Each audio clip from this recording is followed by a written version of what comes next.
ఆసక్తి కావాల్సిన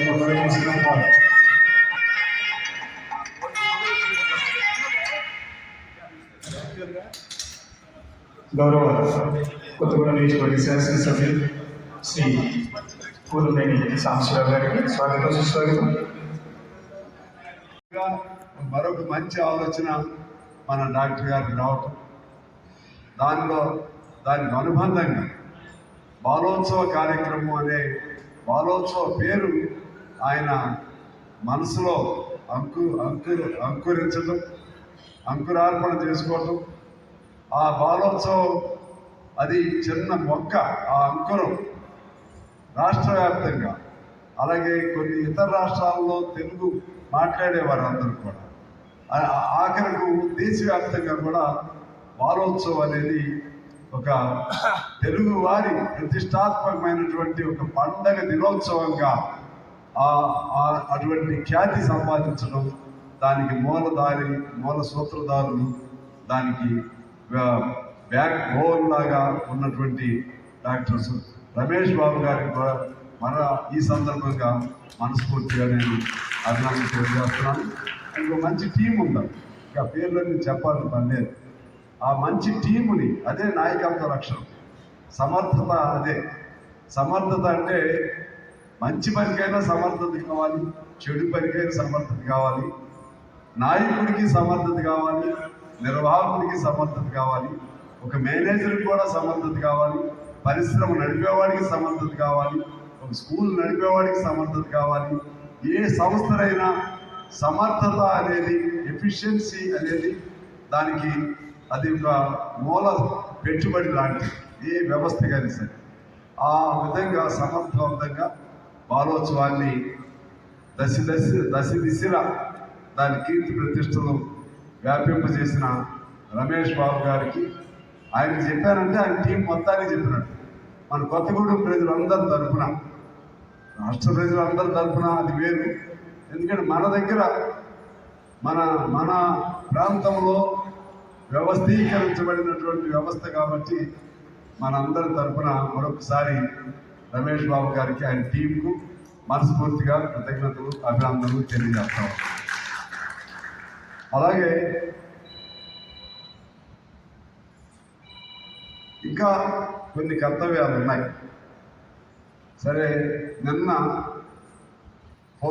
నవంబర్ 14 మామూలుగా ఒక పెద్ద పండగ జరుగుతూ ఉండే, గత 20 ఏళ్ల నుంచి సమ్మక్క సారక్కల పండుగ లాంటిదో, చిన్నపిల్లల పండుగ జరిగేటువంటి రోజు నిన్న 3 రోజులు 4 రోజులు జరిపేవాడు. ఇవాళ దురదృష్టం, ఆ పండగను మనం చూడలేకపోయాం, మిస్ అయిపోయాం. ఆ పండగ ఉంటే అసలు అది ఒక ఆహ్లాదం, పేరు ప్రఖ్యాతలే కాదు, పేరు ప్రతిష్టలే కాదు, అదొక సాంస్కృతిక విప్లవం. అది సాంస్కృతిక ఉత్సవం అంటేనే సాంస్కృతిక విప్లవం. సంస్కృతి అంటే ప్రజలకు సంబంధించినటువంటి మొత్తం ప్రజల వేషభాషలు, ప్రజల జీవన విధానం, ప్రజల మాట, ప్రజల చదువు, ప్రజల పలుకు అన్నిటినీ కలబోసేది, దాని నుంచి ఉత్పన్నమయ్యే వాటినే సంస్కృతి అంటారు. అటువంటి గొప్ప సంస్కృతికి నెలవుగా ఉన్నటువంటి బాలోత్సవం మనం నుంచి దూరం అవటం చాలా బాధాకరం. డాక్టర్ గారు కూడా నేను చెప్పాం, మీరు కంటిన్యూ చేయండి, మేము ఉన్నాం అని కూడా చెప్పాం. సరే, ఎందుకో I think he was fed up నేను అనుకుంటున్నాను. Not because he lost his energy, he still is much more energetic, but even then mentally and otherwise, so somehow he felt sad. So because of that reason, I think he relinquished all his responsibilities. దానివల్ల మీకు హ్యాపీగా ఉందేమో కానీ మన ప్రాంతం మొత్తానికి, ప్రజలకు, చిన్నపిల్లలకు మాత్రం అది ఒక ఇబ్బందికరమైన పరిణామంగానే నేను భావిస్తున్నాను. ఇక మరలా ఇప్పుడు నేను కొత్త ప్రయోగం చేయమని ఎవరు కూడా చెప్పలేదు, ఎందుకంటే అంత గొప్పగా చేయటం అనేది సాధ్యం కాదు. అది ఉండగానే దానిలో నుంచి ఇంకొక దొంతర అట్లా ఏర్పాటు అవుతూ ఉంటే అది it must have been a continuous process. అప్పుడు ఏమైందంటే అది వేరు. ఇప్పుడు ఇప్పుడు నేను అంత I don't dare to advise doctor గారు or somebody else to restart the ball. ఇప్పుడు చెప్పే పరిస్థితి లేదు. సరే, ఏది ఏమైనా ఇంకా వారు చేయాల్సిన కొన్ని ఉన్నాయి. అది without consulting the people of Kothagudem. People means the committee members of the Kothagudem. I request Dr. Garu not to take any drastic decision of leaving entire system and other things to somebody or some other committee, and don't think that you will be you will enjoy by taking the retirement in such a way. You cannot. I request you not to take such drastic step. ఇంకా నష్టమేం లేదు. మీకేం భయం, మీకెందుకు బాధ? మీరు you are destined to serve the society. సమాజానికి ఇప్పుడు ఇందులో మీకు వచ్చేది ఏం లేదు కదా. కాకపోతే కొద్దిగా స్వార్థం ఉంటుంది, మంచి పేరు రావాలని ఎవరికైనా ఉంటుంది. దీని వెనక ప్రతి సర్వీస్ వెనక ఒక మంచి పేరు కూడా రావాలని అనుకోవడం తప్పులేదు. కొంతమందికి ఉండకపోవచ్చు. నాకైతే అనిపిస్తుంది మంచి చేయాలి, మంచి పేరు సంపాదించుకోవాలి. అది కూడా ఆ స్వార్థం కూడా సమాజానికి మంచిదే. కాబట్టి దీనికి సంబంధించి నేను ఇంకా కొద్దిగా అధ్యయనం చేయాలి. చేసి ప్రొవిజన్ మాకేమన్నా అవకాశం ఉంటే ఎమ్మెల్యే ఫండ్స్ నుంచి, ఎందుకంటే as by my knowledge is concern this is the only one and only function hall or this lab which is non profitable, which is meant for not earning the profits. It is purely dedicated to the service of the society. మిగిలిన ఏ function hall అయినా వాళ్ళు వ్యక్తిగతంగా సరే ఎవరు పెట్టుకుని తప్పులేదు. మేము school పెట్టాము, మేము కూడా కొద్దిగా ఫైనాన్షియల్గా ఉండాలని అట్లా పెట్టుకున్నది తప్పని నేను అన్ను. అట్లా లాభాపేక్ష లేకుండా ఉన్నది ఇది ఒకటే. కాబట్టి ఇది సర్వీస్ కేంద్రం కాబట్టి ఏ మేరకు అవకాశం అన్న ఉంటే మాత్రం నేను ఖచ్చితంగా అటువంటి అవకాశం ఉంటే అని అంటున్నాను. అటువంటి ఉంటే ఏ మేరకు అవకాశం ఉన్నా 50 లక్షల రూపాయలు ఎమ్మెల్యే నుంచి మీకు మూల పెట్టుబడిగా ఏర్పాటు చేస్తాను. ఒకవేళ లేదనుకోండి అవకాశం అన్నాను కాబట్టి మీతో పాటు నేను కూడా వారితో వీరితో పట్టుకుని వారి సహాయం వీరి సహాయం తీసుకుని మేమంతా మాకు అదే పని కమ్యూనిస్ట్ పార్టీగా మీ అందరి సహాయం తీసుకోవట్లేదు. ఎందుకంటే మీరు అందరూ హెల్ప్ చేస్తేనే ఏదో మేము బండి నడుపుతున్నాం. ఈసారి మీకోసం కూడా కొంత సహాయం చేయడానికి ప్రయత్నం చేయాలి. ఈ పద్ధతులని చెప్పి దాన్ని మీరు మంచిగా చేయమని నేను కోరుతా ఉన్నాను. ఇక ఈ అంశం పక్కన పెడితే నేనుగా మీ అందరికీ నేను ఎంతో రుణపడి ఉన్నాను. మామూలు రుణం కాదు. అందులో ఇక్కడ కూర్చున్న అందరికీ అని చెప్తున్నాను. ఒకళ్ళిద్దరు వేరు ఉండొచ్చు, వ్యక్తిగత స్వేచ్ఛ స్వాతంత్రం, వ్యక్తిగతమైన సొంత ఆలోచన భావాలు ఉండొచ్చు. అందరూ ఈ ప్రజాతంత్ర వ్యవస్థలో ప్రజాస్వామ్య వ్యవస్థలో నేను I don't feel that everybody is suppose to vote for me or to vote for my party in such a way. I don't have any kind of narrow mind, narrow thinking. ఎందుకంటే స్వేచ్ఛ ఉంటుంది. కానీ ultimately మీ అందరి నాకు vote వేయిన వాళ్ళు అయినా సరే నాకు ఒక అదృష్టం ఏంటంటే ఎవరో ఒకరితో తప్పితే చెడుగా సాంబశివరావు ఎటువంటి వాడు అని అంటే సాంబశివరావు చెడ్డాడు వాడు ఓటు వేయొద్దని మాత్రం ఎవరు చెప్పుకుంటారు. నాకు తెలుసు, నాకు వేయిన వాడు కూడా. అంటే ఆ విధంగా మీ అభిమానం నాకు ఉండటం వల్ల నేను మళ్ళీ రెండోసారి ఎమ్మెల్యేగా గెలవటం జరిగింది. అంతకుముందు కాశీ గారు చాలామంది చేశారు, కోనేరు గారు కానీ సరే, వెంకటరావు గారు చేశాడు, వర్మ గారు చేశాడు, పిచ్చయ్య గారు చేశారు. ఎవరి స్టైల్ వాళ్ళది, నాదొక స్టైల్. నా స్టైల్లో నాదొక స్టైల్, ఇది నేను వేరే చెప్పను. వాళ్ళ స్టైల్లో వాళ్ళు సక్సెస్ అయ్యారు. నా స్టైల్లో నేను సక్సెస్ అవ్వడానికి కృషి చేస్తూ ఉన్నాను. అసెంబ్లీలో మన వాయిస్ వినిపించడం ద్వారా కానీ, ప్రజల సమస్యల్ని ప్రతిబింబించే విధంగా మాట్లాడటం ద్వారా కానీ, లేకపోతే ఇతర అభివృద్ధికి సంబంధించినటువంటి ఒక ప్లాన్, ఒక విజన్తో కానీ ఏదో నేను కూడా ప్రయత్నం చేస్తున్నాను. ఆ క్రమంలోనే ఈ మధ్య మనకి కూడా వ్యవస్థ రావటం జరిగింది. కూడా అంటే Kothagudem urban development authority.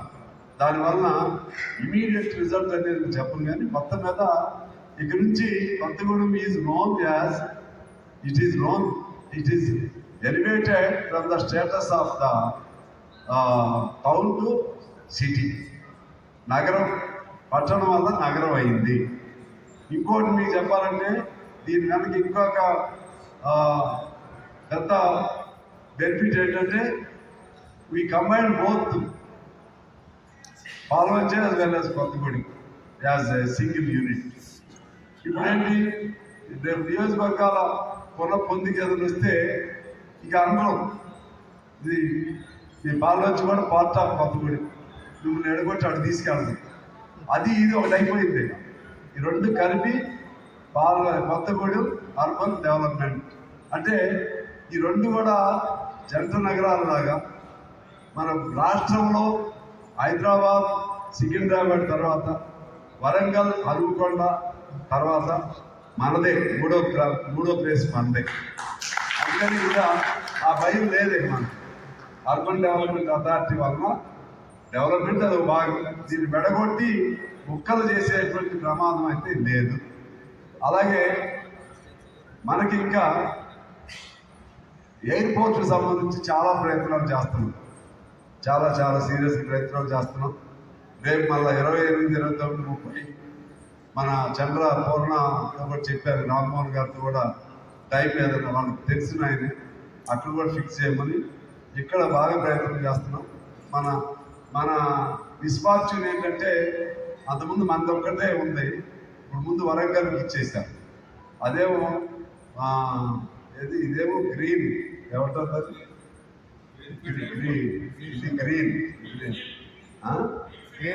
Green field, అదేం బ్రౌన్ ఫీల్డ్. అంటే ఆల్రెడీ కొంత స్టార్ట్ అయ్యి ఉంటే అందుకని దానికి అది ఇచ్చారు. మన తుమ్మల గారు కూడా బాగా ప్రయత్నం చేస్తున్నారు. నేను మన ముఖ్యమంత్రి గారిని, అలాగే ఇప్పుడు మన బట్టి గారు, శ్రీనివాస్ రెడ్డి గారు వాళ్ళకు కూడా లెటర్లు ఇస్తారు. వాళ్ళు కూడా అన్ని ఎవరి పద్ధతిలో వాళ్ళు ప్రయత్నం చేస్తున్నారు. 1000 ఎకరాలు కూడా చూసాం. కలెక్టర్ గారు కూడా బాగా is very much enthusiastic, very much interested in doing something, of course in the capacity of collector. దానికంటే మించి కూడా సర్వీస్ చేయాలి. ఆ విధంగా 1000 ఎకరాలు రామవరం ప్రాంతంలోనే చూసాం. అది ఎవరికి ఇబ్బంది లేదు. అంతకుముందంటే పాల్వంచ ప్రాంతంలో ఉన్న ఆ భూమి, ఆ కొండలు, ఆ హిల్ ఏరియా, దానికి ఆ ఫ్లయింగ్, అప్పుడు ఫ్లైట్, దానికి కరెంట్, అదే మొత్తం మీద ఒక రాడార్ సిస్టంలో ఏదో మొత్తం మీద technically it is reported that it is not possible technical. అది ఇప్పుడు మనకి ఆ బాధ లేదు, మంచి సెంటర్ అయింది. నాకు తెలిసి డెఫినెట్లీ వీ గెట్ ఇట్. ఇవాళ రేపు నేను చెప్పను, ఎందుకంటే ఈ మార్గం లేదు. ఆఫ్టర్ వరంగల్ మందే, ఎందుకంటే మనం చాలా 3 రాష్ట్రాలు చుట్టూ ఉన్నాయి. ఛత్తీస్గఢ్ ఉంది, అలాగే మన ఇటువైపు ఏపీ ఉంది, మధ్యప్రదేశ్ ఉంది కొంత, ఒరిస్సా ఉంది కొంత, అన్ని ముక్కలు కలిసి ఉన్నాయి. తర్వాత ఎక్స్ట్రీమిస్ట్ యాక్టివిటీస్ ఉన్నాయి, ఇండస్ట్రీస్ ఉన్నాయి, భద్రాచలం ఉంది. అందుకని అది ప్రయత్నం చేస్తున్నాం. అంటే ఈ సందర్భం ఇది కూడా అభివృద్ధిలో భాగం కాబట్టి 4 మాటలు చెప్పాలని చెప్తున్నాను. అలాగే కార్పొరేషన్ కూడా ప్రయత్నం చేస్తున్నాం. కార్పొరేషన్ కూడా ఇవాళ రేపు నాకు తెలవదు, కానీ ముఖ్యమంత్రి గారు అంగీకరించారు. First అంగీకరించిందే corporation. సో అది కూడా అయితే అది మంచిగానే ఉంటుంది. అలాగే పాల్వంచలో 800 మనమేమో 2 యూనిట్స్ అడుగుతున్నాం. అయితే ఆ రోజు బట్టి గారు ఇస్తామన్నాం. అంటే డేట్ కూడా పెట్టాడు, ఆ రోజు నాకు కుదరదు. మరి ఇప్పుడు రోజుకి మారిపోతుంది కదా డెవలప్మెంట్స్. ఇప్పుడు ఏమైంది తెలవదు, రోజు ఎంట పడుతున్నా, డేట్ అడుగుతున్నా. ఆయన అది కనీసం 800 ఒకటన్నా మనకి ఇచ్చిన బాగుంటుంది. అలాగే ఈ ఎన్ఎండిసి కూడా ఒకటి నేను మన జయేష్ రంజన్ గారిని కలిశాను. దాన్ని ఇంకో పద్ధతుల్లో దాన్ని మామూలు చిన్న ఇనుము దానికోసం స్క్రాప్ దాన్ని తయారు చేద్దామని చెప్పి వాళ్ళు చెప్పారు. ఆ విధంగా మనకి ఇక ఉండవు అనుకున్నవి కూడా మనం తిరిగి రివైవ్ చేయడానికి కూడా ప్రయత్నం చేస్తున్నాం. ఆ విధంగా ఇండస్ట్రియల్గా అట్లాగే కొత్త మైండ్స్ కూడా ఇంకా ఒకటి రెండు వస్తే కొత్తగూడు బతుకుతుందని ఆశిస్తుంది. ఎందుకంటే భౌతిక పరిస్థితులు భౌగోళికంగా మనదేమో 86లో నాకు బాగా గుర్తు, ఖమ్మం కంటే మనది పెద్దది కొత్తగూడెం 86. ఇప్పుడే దానికి ఏం అడ్డంకులు లేవు, భూమి పైన అడ్డంకులు లేవు, అంత నాన్ షెడ్యూల్డ్ ఏరియా. దాంతో న్యాచురల్గా ఇక్కడ ఉండేవాళ్ళు రిటైర్ అయిన వాళ్ళు అటు ఇల్లెందాడు కానీ కోరుకున్నవాడు కానీ భద్రాచలం కానీ కొత్తగూడెం ప్రాంతం కానీ మొత్తం ఎడితే హైదరాబాద్ లేకపోతే ఖమ్మంలోనే సెటిల్ అవుతున్నారు. ఆ విధంగా అది పెరిగే అవకాశం ఉంది. మనం ఏం చేయాలంటే ఎదిగి ఎక్కడ ఏది అవకాశం ఉందో అది ప్రయత్నం చేస్తున్నాం. ఇండస్ట్రియల్ పార్క్ కూడా స్థలం ఎత్తుతున్నాం, ఐటీ అభివృద్ధి ఒకటి స్థలం ఎత్తుతున్నాం. అలాగే సింగరేణితో మాట్లాడి ఒకటో మాల్ అంటే ఇప్పుడు అందులో అన్నీ ఉంటాయి, సినిమాలు అవన్నీ కూడా ఉంటాయి. డాక్టర్ గారు సింగరేణి వాళ్ళతో కూడా మాల్ ఇటు రైతు బస్తీ దగ్గర కానీ అది ఒక ప్రయత్నం చేస్తున్నాం. ఇంటిగ్రేటెడ్ ఏమో మన సొంత ఆలోచన సిస్టంలో ఇంటిగ్రేటెడ్ స్కూల్ ఒకటి వస్తుంది 20 ఎకరాల్లో. అదేవిధంగా స్పోర్ట్స్కి సంబంధించిన 18 ఎకరాల్లో స్పోర్ట్స్ స్టేడియం ఒకటి ప్రయత్నం చేస్తున్నాం. పార్లమెంట్లో 100 హాస్పిటల్ దానికోసం ప్రయత్నం చేస్తున్నాం. ఇలా చాలా అంశాలు. ఈవెన్ సీతారాం ప్రాజెక్టులో మనకు 9,000 ఎకరాలు వాళ్ళు చూపెట్టింది. నేను కొద్దిగా చొరవ చేశాను, నా తెలివితేటలు ఉపయోగించి అధికారులు సహాయం చేశారు. ఇవాళ 30,000 ఎకరాలు మనకి సీతారాం ప్రాజెక్టులో కవర్ అవుతుంది. అది పెద్ద మనకి ఎవరికి అర్థం కాదు. 30,000 ఎకరాలు సెన్సైర్ పైన. ఆ విధంగా అన్ని రంగాల్లో కూడా ప్రయత్నం చేస్తున్నాం. తద్వారా మన ప్రాంతం అన్ని రంగాల్లో కూడా అభివృద్ధి చెందితే ఈ భూమి పరంగా మనకున్న అడ్డంకులు తొలగి అదేవిధంగా మన కిన్నెర్ సార్టీ టూరిజం సెంటర్గా అంటే ఆ పేరుతో కొంతమంది ఈ పేరుతో కొంతమంది అట్లా వచ్చి సెటిల్ అయితే మన సంఖ్య పెరగడానికి ఆ ప్రయత్నం, మన జనాభా పెరగాలి, ఊరు పెరగాలి, అందంగా రావాలి. ఆ విధంగా ప్రయత్నం కూడా చేస్తున్నాం. మరలా భవిష్యత్తు ఏంటి నేను చెప్పను. ఇప్పుడు నా భవిష్యత్తు అనేది నేను చెప్పను. కానీ ఈ 4 ఏళ్లలో మాత్రం మనస్ఫూర్తిగా మీ అందరి సహకారంతో నేను సంపూర్ణంగా రాజకీయ కక్షలకు అతీతంగా లేకపోతే ఇంకా ఇతర విద్వేషాలకు అతీతంగా నా శక్తి వంచన లేకుండా కృషి చేస్తాను. మీ ఆశీస్సులు కూడా ఇవ్వాలని నేను కోరుతూ కొద్దిగా మధ్యలో కొద్దిగా నేను అప్పుడప్పుడు నాకు కొద్దిగా ఇరిటేషన్ వస్తుంది. దయచేసి సందర్భం కాదుగా చెప్తున్నాను. బాగా ఒత్తిడైనప్పుడు కోపం వస్తుంది, నిద్ర లేక కాని పనులన్నీ అడుగుతుంటే కొద్దిగా ఇసుకుంటున్నట్టు కూడా ఉంది. మళ్ళీ వెంటనే గుర్తు తెచ్చుకుని మళ్ళీ నాకు నేనే సరి చేసుకుంటున్నా.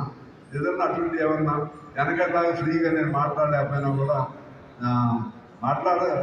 ఉద్దేశంగా కాదు, పొరపాటు ఏదైనా జరిగినా కూడా నన్ను మన్నించుకుని కోరుతాను.